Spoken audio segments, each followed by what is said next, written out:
Hello, everybody. It is Wednesday night here in Yerushalayim, and I wanted to give you the update for today. Another awesome day, meaningful day. So let me give you the rundown. Again, this might be a long sermon that I hope that you enjoy or find meaningful because it was a very powerful and inspirational day.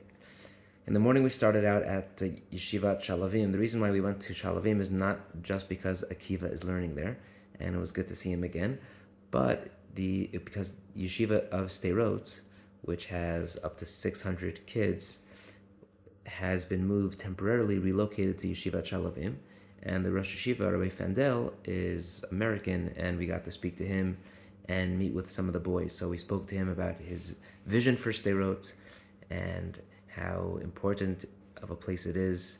It is the largest Hesder yeshiva in the country. Of course, now there are probably about maybe 200 or so kids that are here because the rest of them are in the army protecting us, which is really, really special. We spoke to Rabbi Findel. We also spoke with Rabbi Yammer. Rabbi Yammer is the Rosh Yeshiva of Shalavim, and met with both of them. And we had an opportunity to learn with some of the kids. So I went over, shared some Advar Torah with one of the younger boys. He was actually one of the older ones. He was a fifth-year student, so he was about 22. For whatever reason, he wasn't in the army. I wasn't going to ask him why, but I had a nice conversation with him. My Hebrew is not so great, but we made it work. After Shalavim, we headed down to the south, and that's where we stayed for the rest of the day. First, we went to Soroka Hospital in Beersheba, which was for many ground zero in terms of all of the injured, and the dead were coming through the uh, the doors. They said a stat every 40 seconds there was another emergency that was coming in. It's a crazy stat.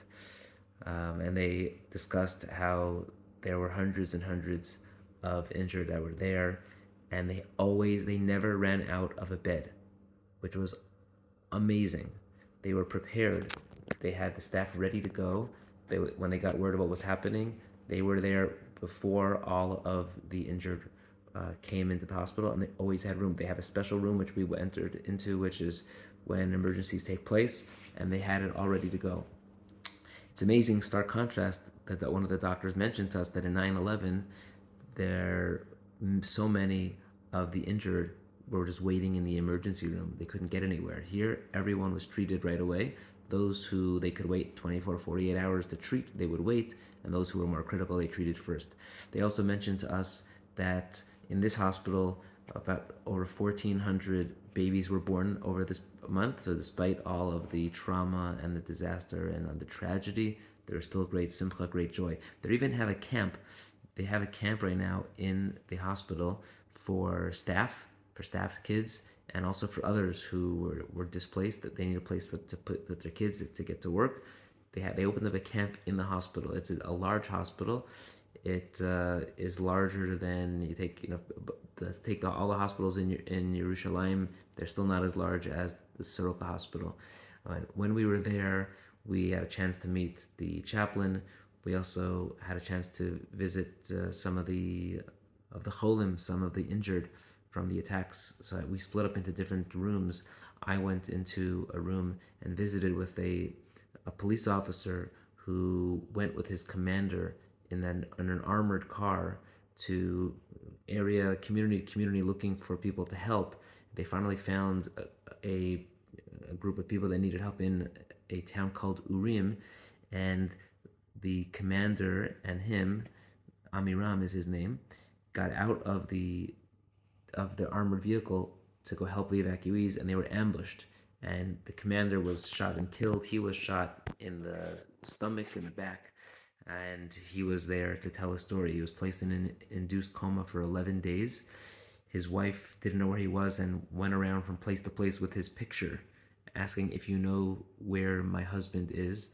And thank God he's on the mend, on the road to recovery. He's in rehab right now, and we made a special mishaberach for him, and we davened for him.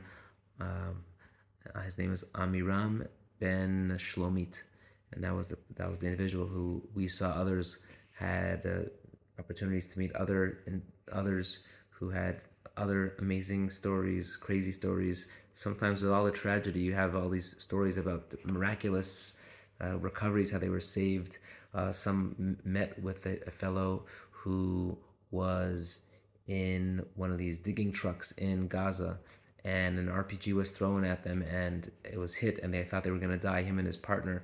And he said, "No, let's just put the car into reverse, put it in reverse, and we'll be okay." And when he started pushing to go to reverse, he couldn't actually push the button because his leg was cut off, the bottom part of his leg, so he couldn't push the gas. And what he did then, both of them just fell out of he used his head to open up the door, and they fell out of the tractor.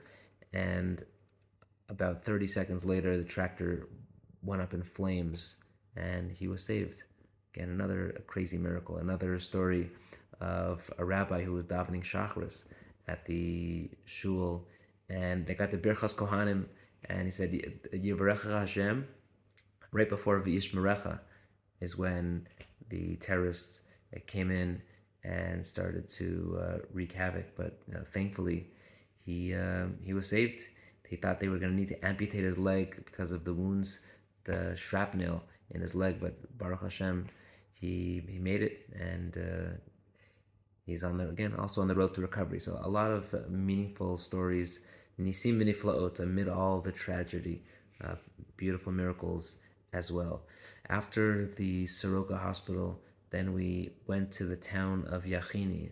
The town of Yachini is one of the small kibbutzim around the Gaza border, and there we met with a few families who recalled the horrors of what took place last month and how it affected their kibbutz. One of the boys that we spoke with, his name was, I believe, Topaz.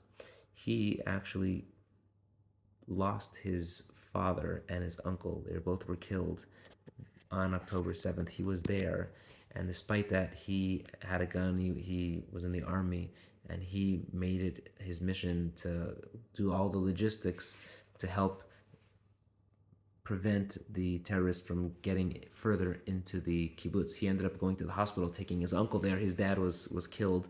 He took his uncle to the hospital, and while he's in the hospital, he's doing all the logistics and making sure everyone is stationed in the right place to thwart all the terrorists. Again, just stories, superheroes, literally, who were stronger than they could even ever imagine, and whatever strength they had, they used it to save countless people.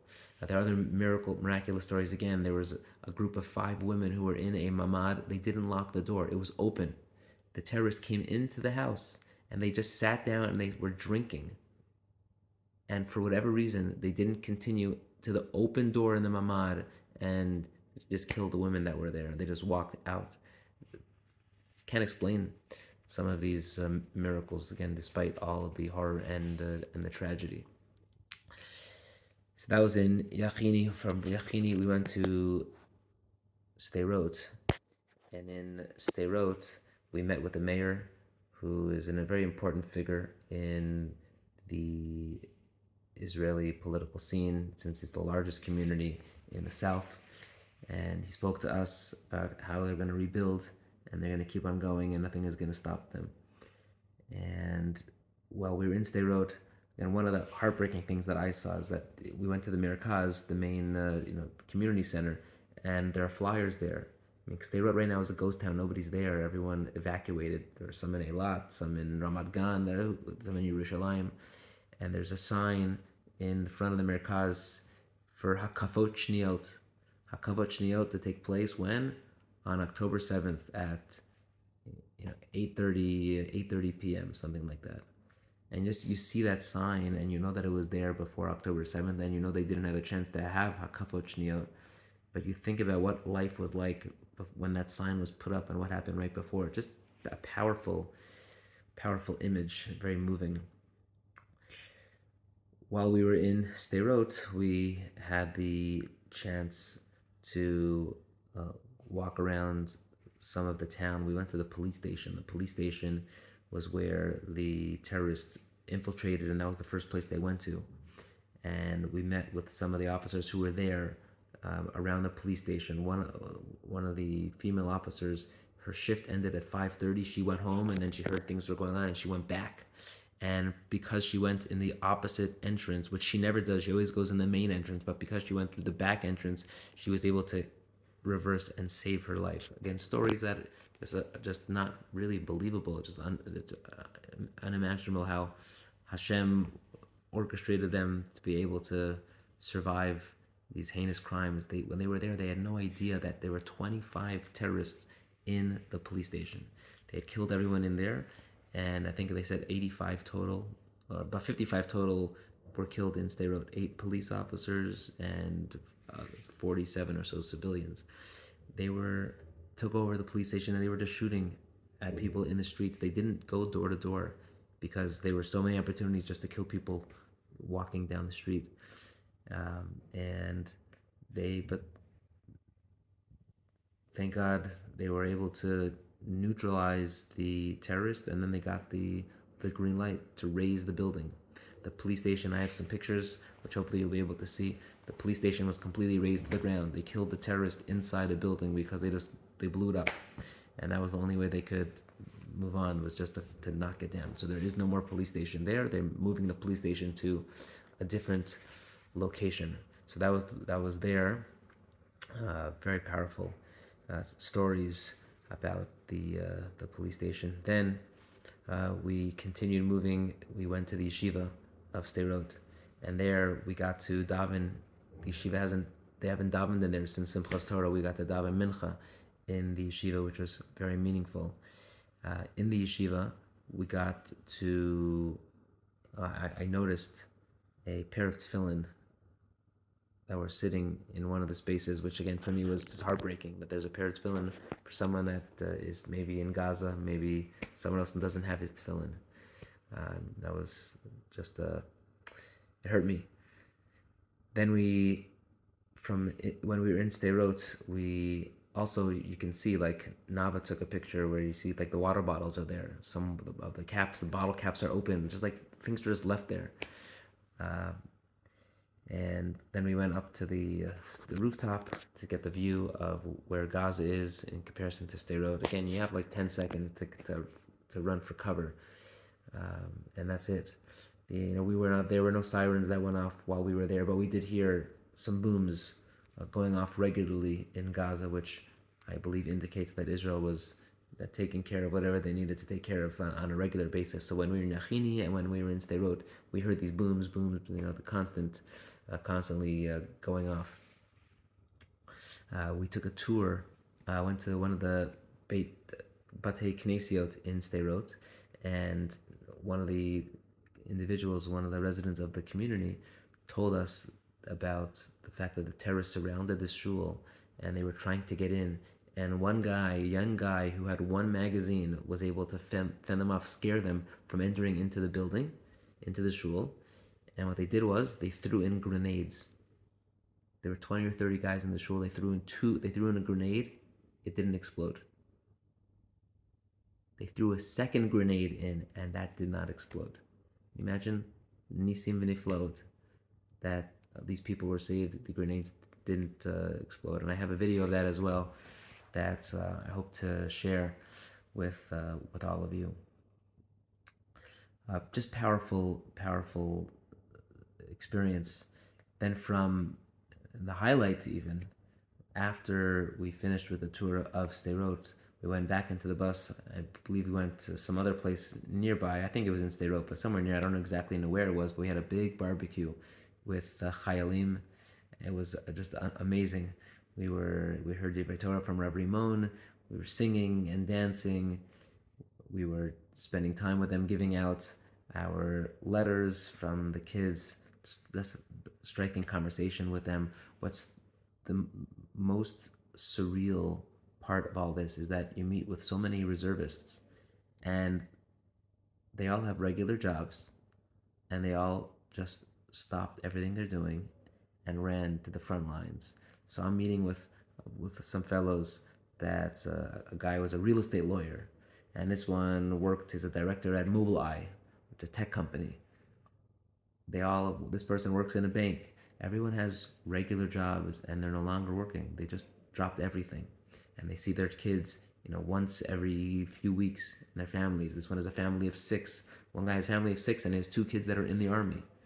Another guy has three younger kids. Just the fact that they dropped everything was wild. And then when I would say that to them, I said, I can't believe that you have the strength to do that. He said, but look at you. You dropped everything and you came to Israel for the week. I said, yeah, I just took out my credit card and I paid for a flight. You like put on a uniform and took a gun and going into Gaza. It's a little bit different, but they were so appreciative that we were there representing the community, and they loved the cards, especially because they all have children, so they appreciate it even more. We spent time, got to eat, and again, just really a meaningful day. And then we headed back to the Mizrahi headquarters. But it was powerful. Again, to me, the biggest takeaway from today is the superheroes, the miracles that took place because people were able to stretch beyond, in so many circumstances, stretch beyond what they thought were their limitations. And they kept on going. You don't realize how much strength you have when push comes to shove. When the going gets tough, the tough get going, I suppose. They just manage this Herculean strength to conjure up and save thousands of people.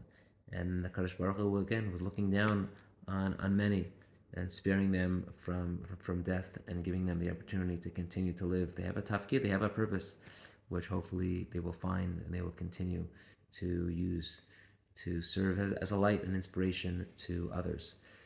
An amazing day, powerful day. I'm glad to share some of my reflections with all of you guys, and I hope to have instead of sending out just a few pictures, I hope to set up a Google photo, what's it called? A photo album that I'll be able to share a link with you so you can see all of the pictures and the videos that I've been taking, and you can kind of get a sense of what has been happening. But just extremely powerful, amazing that we're here. And every time, without fail, every time we ask people, what's the message you want us to give? We asked the police officer that we went to visit, what's the message we should give to our kihila? Without hesitation, Bo la'aretz, come home. That's it. But then he got smart. He said, you know what? The truth is, it's good to have some people in Artzot Habrit. We need some people to advocate on behalf of the Jewish people. So maybe rak minimum stays Ba'aretz, Artzot Habrit, and everybody else comes to Israel. This is Am Yisrael. Everyone feels this achdus. We're all one, dancing, singing, just a feeling of togetherness. So beautiful. Am echad, belev echad, ki'ish echad. And I'm so glad to experience it. I wish that you can be here physically, but I know that hopefully through my videos and photos, you can feel as if you're a part of this journey as well. Have a wonderful evening. Tomorrow is another packed day. Going to Har Herzl for a funeral for a police officer. Should be pretty powerful and emotional, among other things. I will keep you posted. Have a wonderful day, and we will be in touch.